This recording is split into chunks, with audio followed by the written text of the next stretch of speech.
Coming up on 2020 on ID. 911. I think I need an ambulance. A beloved son crushed to death. The truck fell on my stepson. Oh, my God. But years earlier, another mysterious death. Was it a family curse, or was there a cold-blooded killer at the dinner table? To think that you can drop a 5,000-pound vehicle on your child and watch him die?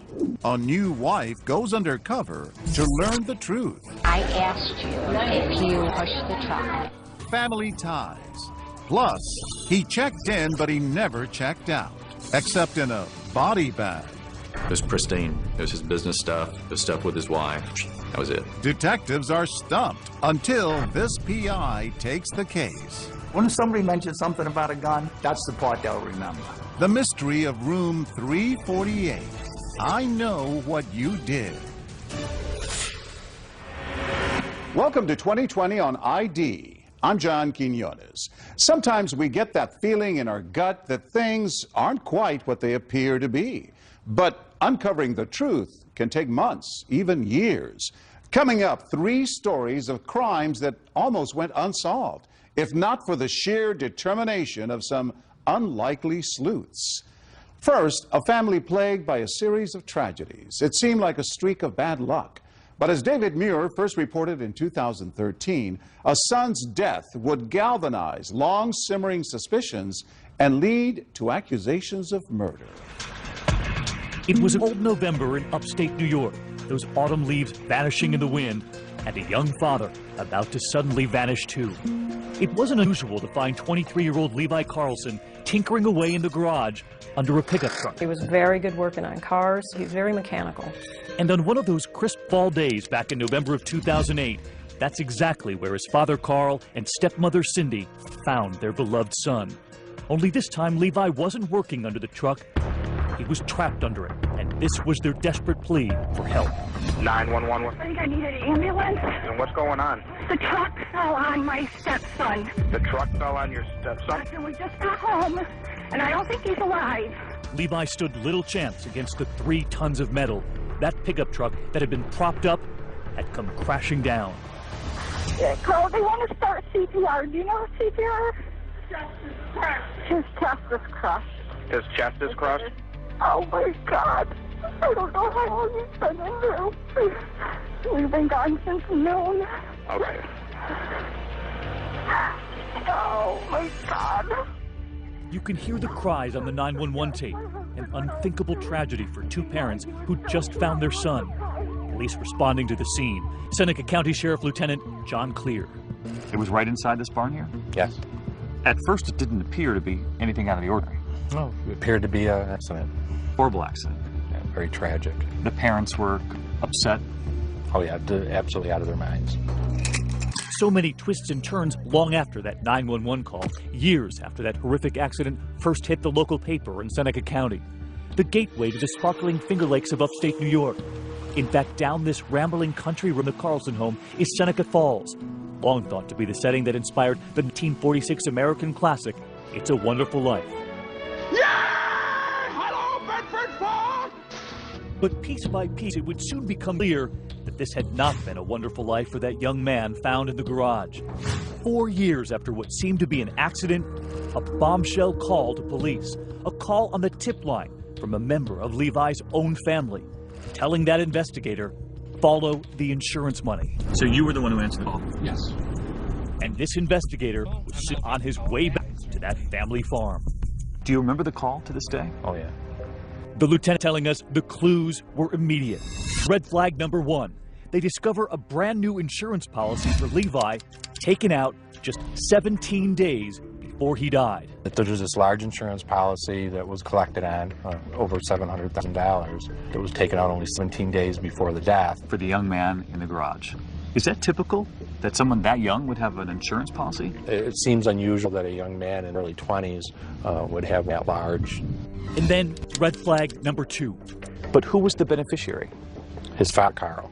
Why would you name your father the beneficiary when you have your own children? I think we were asking that same question, David. And they were soon asking something else. Just listen to red flag number 3. You discovered a note written by Levi? Yes. That Levi had left. Saying what? His father was going to sole executive his estate and control, basically disperse the money to his kids, and that he did not want to be resuscitated. When was the letter notarized? The day of death. The very same morning. And while investigators now believed the evidence was damning, Carl Carlson planned his own son's death, the whole town tried to wrap their heads around a sinister plot. A plot Levi's sister suspected from the very start. My father is a sociopath. The only one that matters to him is him. Well, we were just pawns in his game. Aaron's brother's death, she insists, was cold-blooded murder. He didn't die instantaneously. He had time to sit there and understand what was happening to him. And that the killer, she long suspected, inside their own home, their father. For years, Aaron says they grew up in fear of their father. And unlike his sisters, Levi stayed in that small town where they were raised. He had 2 young daughters of his own. But he was still under the thumb of a father who Aaron says he was desperate to please.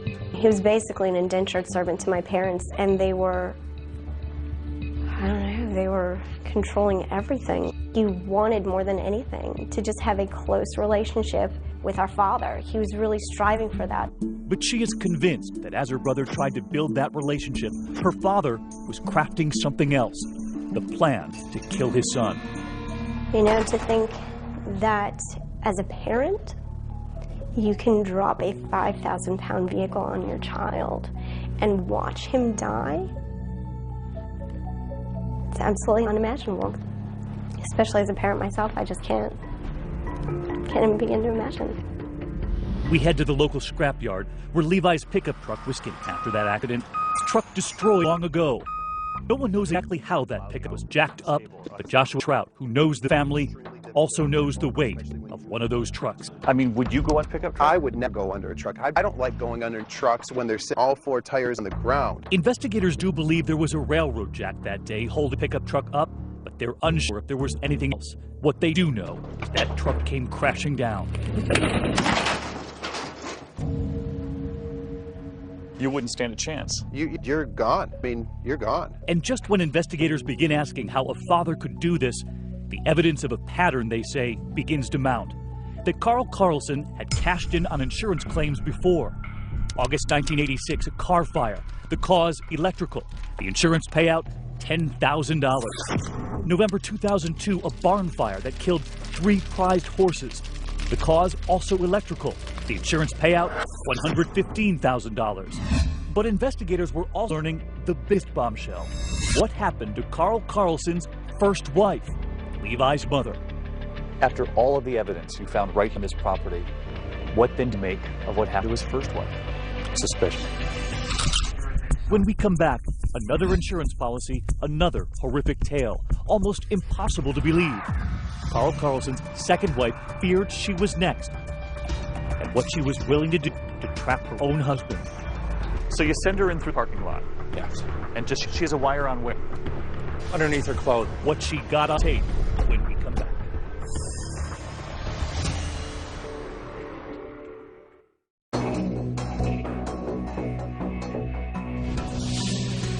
When Lieutenant John Clear reopened the investigation into Levi Carlson's death underneath that pickup truck, finding what he says is evidence his father was out for the insurance money, he never expected the dramatic turn the case was about to take all the way across the country in a small mining town in the Sierra foothills of California. While you were investigating everything that happened here, you discovered the story of his ex-wife. Yes. Could you believe it? It certainly raised a lot of concerns. The stunning discovery: Levi's mother, Christina, Carl Carlson's first wife, had died in a 1991 house fire. And who just happened to be the beneficiary of a $200,000 life insurance policy? Her husband, Carl. She'd been a vibrant, doting mother. You can see her here in home videos, holding one of her 3 young children, Aaron, Levi, and Katie. She literally did everything for me. She was just an amazing woman. But Aaron claims her mother was trapped in that marriage. My father had a very horrible temper, and it didn't take an awful lot to set him off. And my mother would take the brunt of it. She would not allow him to take it out on us. The sister of that first wife remembers asking her the same question over and over. I kept asking her, why aren't you leaving him? Why aren't you leaving him? And I almost had her convinced to leave. We were this close when the fire came through. It was New Year's Day, 1991. The children were napping. Christina was in the bathroom when their home suddenly lit up into a kerosene-fueled inferno. I remember waking up and going to my bedroom door. I saw the flames. So I woke my sister up. My father, bust through the window and, got us out. Never once did he look panicked or frantic or frazzled, not even confused. He was just very calm and let's go. In the fire report, Carl Carlson told investigators that just 3 days before that fire, he'd repaired a broken window in the bathroom by boarding it up with a piece of wood and 17 nails. That window would have been his wife Christina's only way out. And then just a week after the fire, Carl hit the road, leaving California with his 3 young children, returning to upstate New York to be near his family. We all raised our concerns that we thought the fire looked very suspicious. That was 18 years ago. Now 2 deaths, mother and son, each with the big payout for Carl Carlson. Was he a man cursed with family tragedies? Or was he murdering his own family members for money? A lot of people have said when this guy needed money, a family member would die. There's definitely a pattern there. Authorities in California begin to reinvestigate, reopening the case of Carl Carlson's first wife. And who was about to help take him down? Carl Carlson's second wife, Cindy. You're about to see her play a critical role in the arrest of her own husband.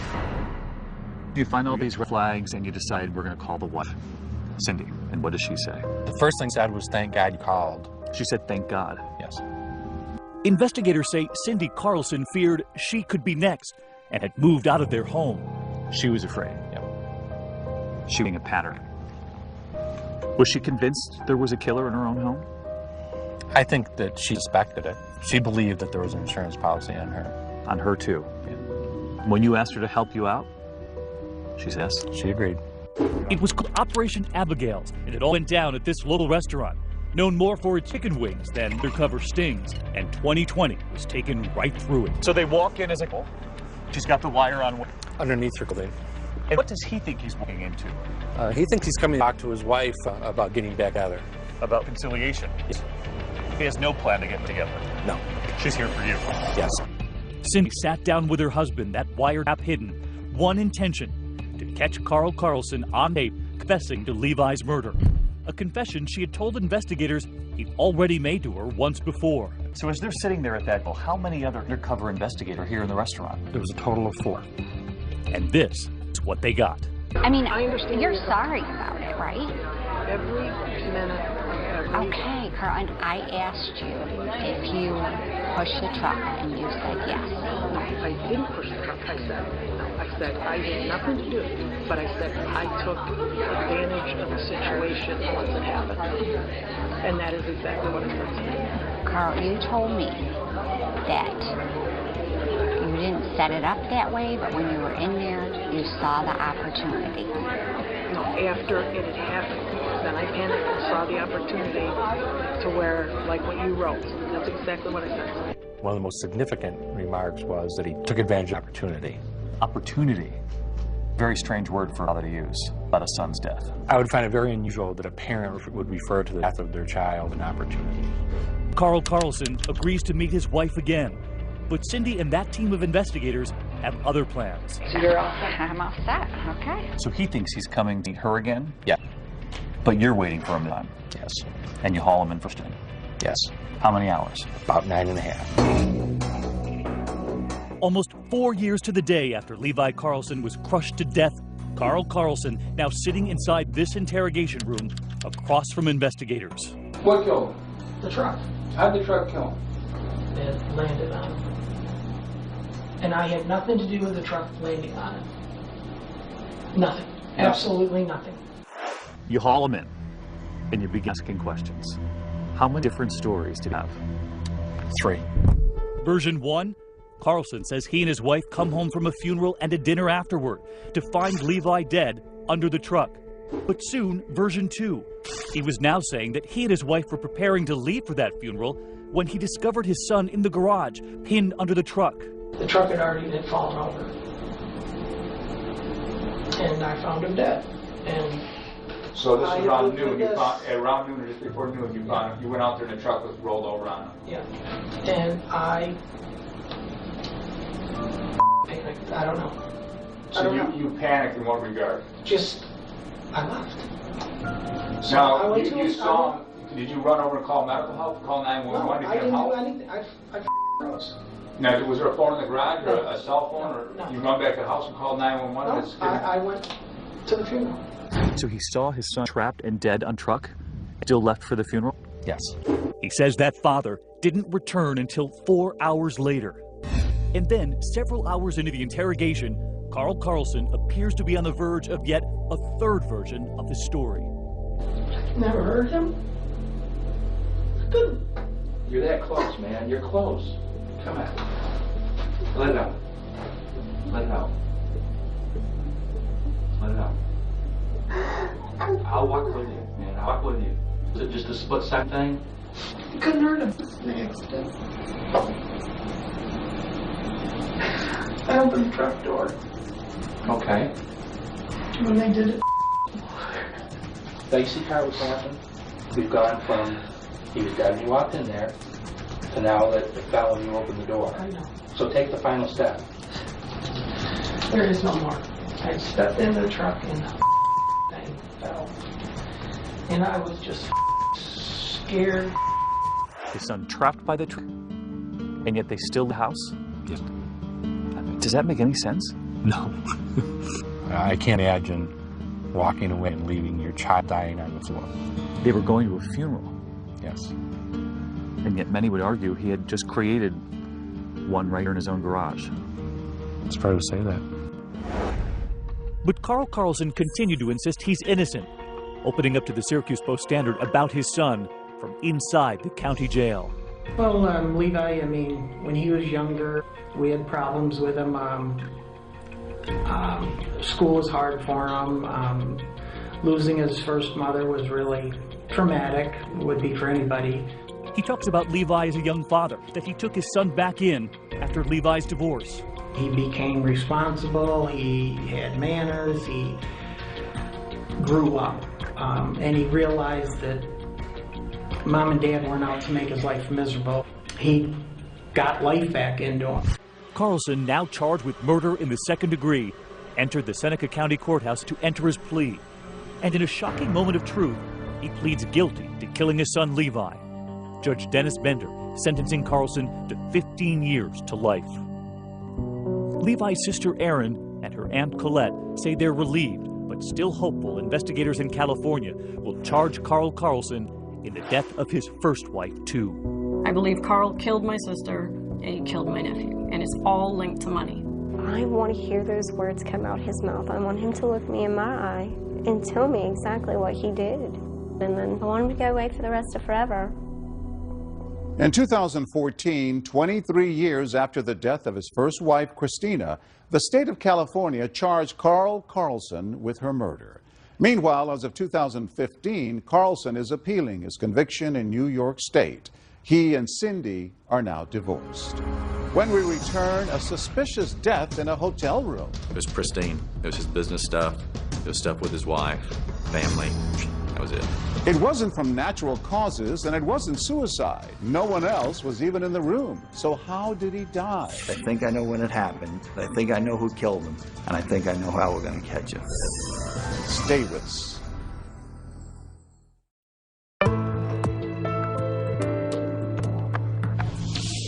Now the story of a family man who checked into a hotel but never checked out. As David Muir first reported in 2013, the mystery of how he died might never have been solved except for a determined widow and the private eye who saw what others missed. Drive along Interstate 10 long enough, and eventually you'll run into Beaumont, Texas. Home to Big Steer, Big Oil, and one big mystery. It happened here at the Elegante Hotel, not exactly the Four Seasons, although Greg Flanagan didn't mind it. He liked it here. But on September 15th, 2010, the oil man and devoted husband, seen here on hotel security footage, walked in and headed to his room. Hours later, he would check out in a body bag. He'll be missed, and by us that loved him, and such a good guy. When the sun rises that morning in Texas, Greg Flanagan does not. Detective Scott Apple is sent in. So you remember getting that call that Thursday morning? Yes, sir. And it just came in as a deceased person at one of our local hotels. With no clear signs of foul play, at first the veteran detective thought this was going to be routine. You'd heard heavy smoker, had been a drinker in the past. Yes. A lot of steak. Yes. So it wasn't never saw a doctor. So you thought this guy might have had a heart attack? That's what we had just figured it must be at the scene. Detective Apple heads to room 348, and inside that door, 55-year-old man face down on the carpet. You open the door, right, and you see Greg Flanagan on the floor. Right there. Yes, sir. In fact, there's nothing to suggest this is a crime scene at all. Flanagan's cash is still in the room, candy and cigarettes on the bed, a soda on the table. At first glance, it looks like this must have been death from natural causes. This room was his home away from home. Right. Greg Flanagan had lived a good life. He had a great wife, success in the oil business, many friends, and few, if any, enemies. Give you not only a shirt off his back, but the shoes off his feet. Friend Miles Martin met Greg in the 4th grade in Louisiana, and those boys from the bayou maintained a friendship ever since. I thought, well, those damn cigarettes, they finally, they snuck up on him. Inside room 348, Detective Apple says his initial investigation indicated that the victim had a regular, rather humdrum routine. Flanagan at home with his wife in Louisiana on the weekends, but during the week he would live out of a small suitcase here at the Elegante, doing pretty much the same thing every night. He'd set up, and that was his routine for the evenings. He had his phone to communicate with his wife or business. It seemed the traveling oil man had settled in for the evening. He just ordered Iron Man 2 on pay-per-view. He was a creature of habit, and that was his routine. But this Cajun cowboy had taken his last ride to Texas. All that was needed now was the medical examiner to list a cause of death. Everyone thought the case would be closed. So his body is taken away to the medical examiner. Right. And pending if he can just essentially confirm that it was a heart attack. Dr. Tommy Brown, a fast-talking Texan, was the medical examiner here. He was about to add a shocking twist to the case. Brown would find that Flanagan's body suffered severe internal damage, broken ribs, lacerations to the liver and scrotum, and a hole in his heart, all caused by blunt force trauma. But from what? And from whom? Nothing had happened to him at work. Nothing had fallen over on top of him in that room. There was no accident or anything happened to him on the way to the hotel. No accident. In fact, the medical examiner was now ruling this death a homicide, convinced that someone had killed him. Did you ever think the ruling would be homicide? No. Detective Apple is a trained sniper, and he was now taking aim at multiple theories. Could he have been seeing another woman? Or maybe there's a jealous husband, but that's not Greg. Detective Apple wants to know if anything odd happened at the Elegante Hotel that night. But aside from a circuit breaker needing repair in Flanagan's room at 7:30 p.m., it was business as usual. Apple questions the hotel guests in nearby rooms, but their answers offer little help. And who were they? They were some electricians out of Wisconsin down here working at one of our refineries. That's electrician Tim Steinmetz and his colleague Lance Mueller, entering the hotel with beer. They're later joined by fellow electrician Trent Pisano. You asked them, had they heard anything that night? They said, oh, we hardly ever saw him. We don't know. Flanagan's cell phone records show nothing but a dutiful husband. It was pristine. It was his business stuff. It was stuff with his wife, family. That was it. The detective works tirelessly, but all he has is a dead guy, a bunch of dead ends, and as the days drag into weeks, a very angry widow. She would vent and yell at me. I can take that. I understand that. With the investigation seemingly losing steam in Texas, a grieving and frustrated Susie Flanagan is desperate for answers. We need to know if anybody heard anything, saw anything, knows anything. Things were basically stalled, and until she took control over the situation at that point, and she hired her own investigator. And not just any investigator, but a former New York cop and federal agent now living in Florida. His name is Ken Brennan, a man with a passion for crime solving, motorcycles, fine cigars, Yes, golf. So your phone rings. So my phone rings. Do you remember where you were? Yeah, I was on a golf course. Hello. And what did she say? That it's kind of getting to be a cold case, going on the back burner, and she wanted to see if I could find out who killed her husband. The private eye is off to Beaumont, Texas to get a better feel for the case. First thing you want to do is meet with the lead detective on the case. Scott's one of those kind of guys. He's just a real cop's cop, and we hit it off really well the first night I met him. I'll start on the carpet. You can start in the back. This dynamic duo, starting from scratch, reviewing the case file, going through the hotel room like housekeeping, even taking a closer look at the victim. Alcohol? No. Drugs? No. Pills? No. Nothing? Nothing. The only thing the guy did was smoke and eat candy bars. That was it. With more than $1,000 in cash still left in that hotel room, they rule out robbery. So instead, the investigators are now examining the security camera video, the broken circuit, some photographs, but none of them really feel like clues. There's simply no compelling theory. That is until Ken Brennan has a classic aha moment and then shared it with his partner, that detective, Stumped. I said, I think I know how this guy died. I said, I think I know when it happened. I said, I think I know who killed him. And I think I know how we're going to catch him. The private eye convinced he's got it. Have you figured it out yet? When we come back.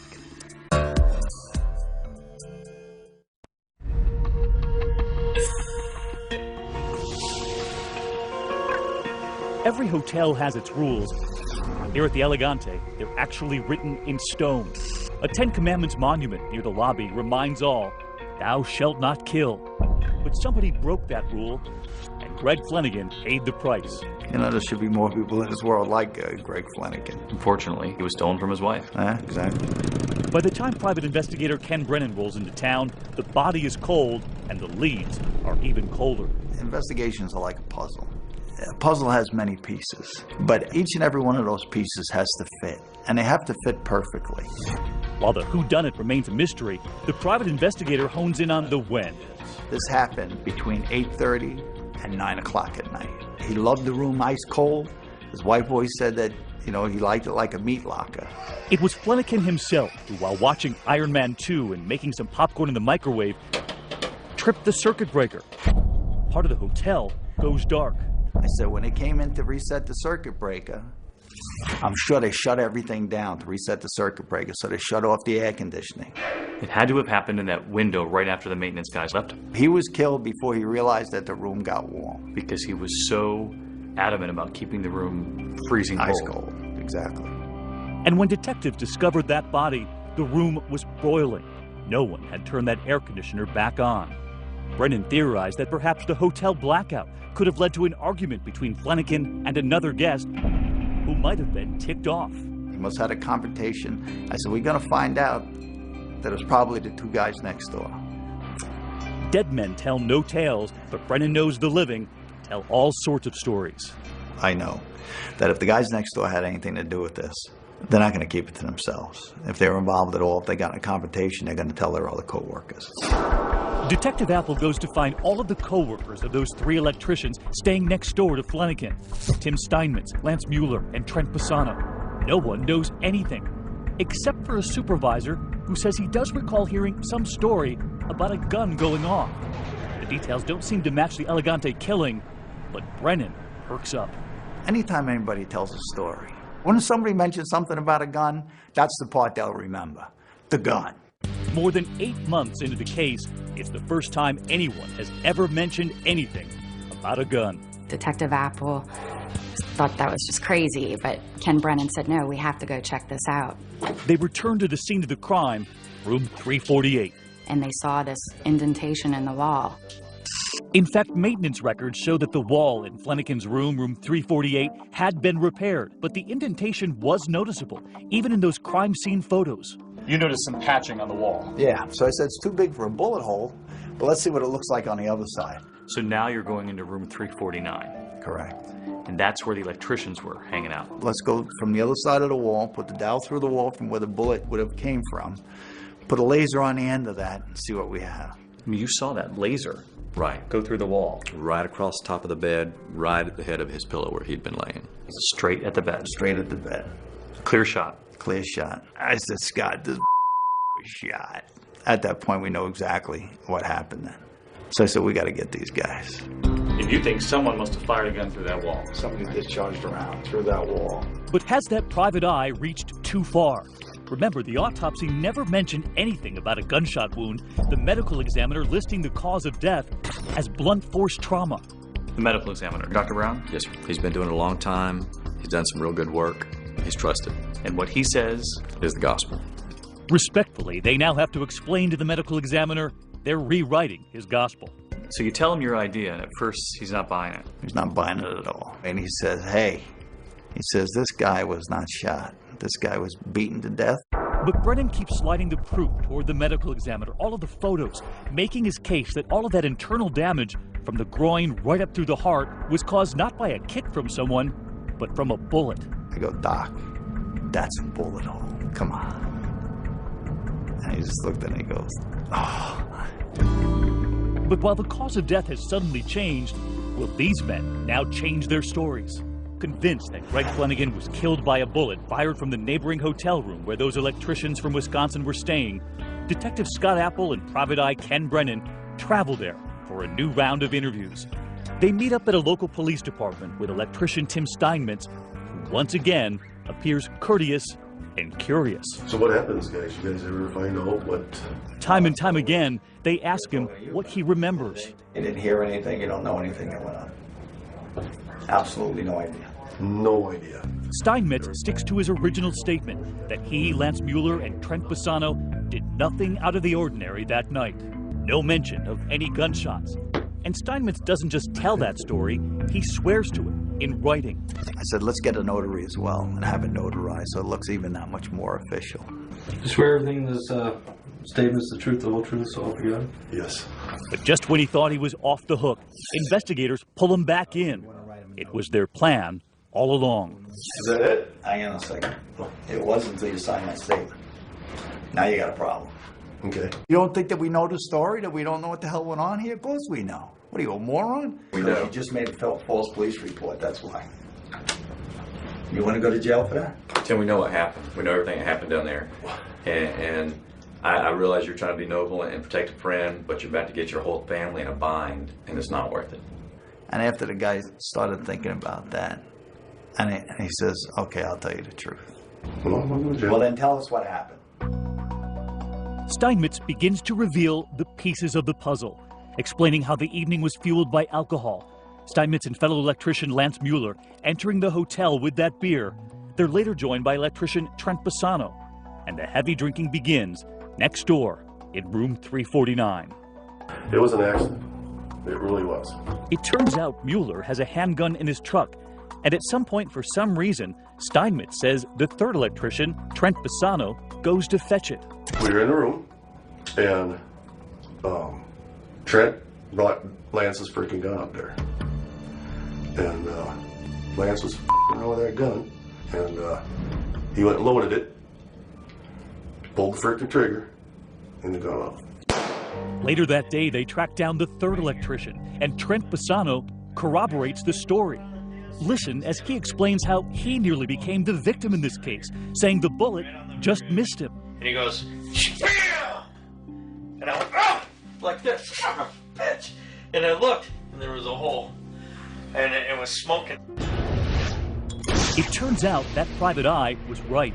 The bullet slicing through the wall in room 349 and heading directly for Flanagan, striking him in the groin area and shooting straight up into his heart, all while he was sitting there watching Iron Man 2. All of that internal damage caused by a single shot, that 9mm handgun. Afterward, Mueller quickly packing up the gun and returning it to his truck, exiting the hotel with a bag, then returning moments later without it. And never telling anyone, those electricians try to cover both their tracks and that bullet hole. And what was it they put in there? Toothpaste. They put toothpaste in the hole, thinking no one would ever notice. Exactly. No one went to check on Greg. No one alerted the front desk. Never bothered to knock, never bothered to put their ear to the door, heard any moaning or anything, nothing. The next day, even when they see a body carried out on a gurney from the room next door, they say nothing. This is not an accident. You know, this is a murder. Pulled that freaking trigger. I sat right there and watched him do it. The only man missing at Confession Central was the shooter himself. Watch as Apple and Brennan have Steinmetz call the gunman. Steinmetz urges Mueller to turn himself in. I said, they probably are going to come and get your ass. I don't know. But now that they know the truth and everything, we should probably try to make some kind of effort, you know. Listen in as Mueller realizes they've figured it out. He pleads no contest to a charge of manslaughter, a judge sentencing him to 10 years in prison. The others are not charged. I don't think he did the right thing. I don't think anybody did the right thing. Inside that courthouse, Susie Flanagan watching on, saying it all could have been avoided had they simply checked on her husband that night. Had he simply come forward, this would have been a completely different, quote, accident. She was disgusted with their behavior. She felt like they basically disregarded him as a human being. Susie did not want to go on camera trying to preserve that quiet life she and her husband once shared. But she did tell us of that private eye she hired. I would trust him with my life. What did Susie say to you? You know, she was determined that, you know, that there would be justice, that she would find out who killed the husband. And she was successfully able to do that. Next, the charming English boyfriend. Was he too good to be true? He was an international businessman, you say. With me, he was an international speed climber. A liar caught red-handed, and a group of women hell-bent on revenge. He needs to be stopped. Stay with us.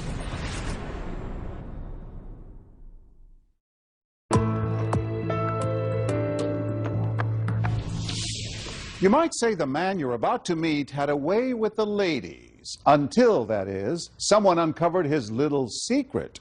And as Nick Watt first reported in 2012, they took payback to a whole new level. Hello. This is the moment caught on camera when a love rat and con man named Simon Reed met his match, confronted by 4 audacious women, 4 of the who knows how many ladies he's lied to, cheated on, taken for a ride. A friend called Paul filmed the face-off and provided a bit of muscle in case things got ugly. I think you've got something explaining to do. I certainly have. Well, go on then, get on with it. He does, but first, let us explain what led to this extraordinary showdown in a living room in England.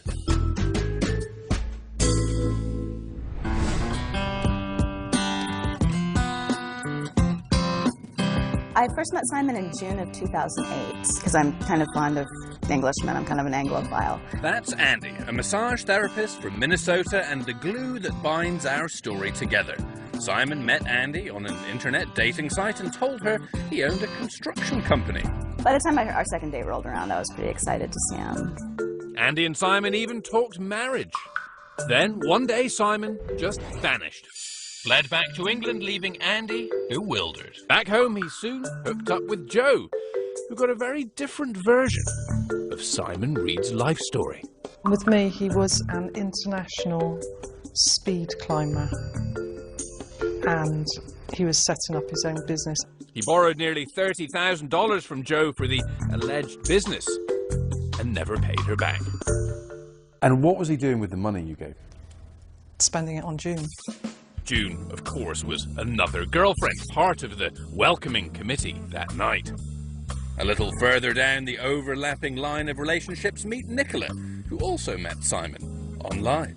The dates were quite erratic because he was an international businessman, you see. Oh, and he was an account manager. Simon Reed was whatever he thought a woman wanted him to be, a devastating Casanova in a chameleon's skin. We gathered our Simon Reed survivors together in New York for a chat about the dastardly man they have in common. One of his initial stories was that he'd had a huge stroke and he'd learnt to walk and talk again. They were all initially drawn to his beautiful teeth, not a trait the English are famed for. Each would eventually find out those teeth are also false. He told me he had been in an explosion when he was in the army and his teeth had knocked out. He told me they were veneers. He told me he lost them playing ice hockey. I spoke to his wife about the teeth and she said, yeah, that's a bit of a sore point with me. She said, I bought him those. Oh yes, did we mention Simon had a wife? She called Andy after Simon disappeared, and turns out they only live a few miles apart. Simon would tell his wife he was working on a construction site overnight and spend that night with Andy, and vice versa. Andy had heard enough. I decided to take matters into my own laptop. Andy wrote a searing posting about Simon on her blog. According to his wife, I ain't the first, she wrote.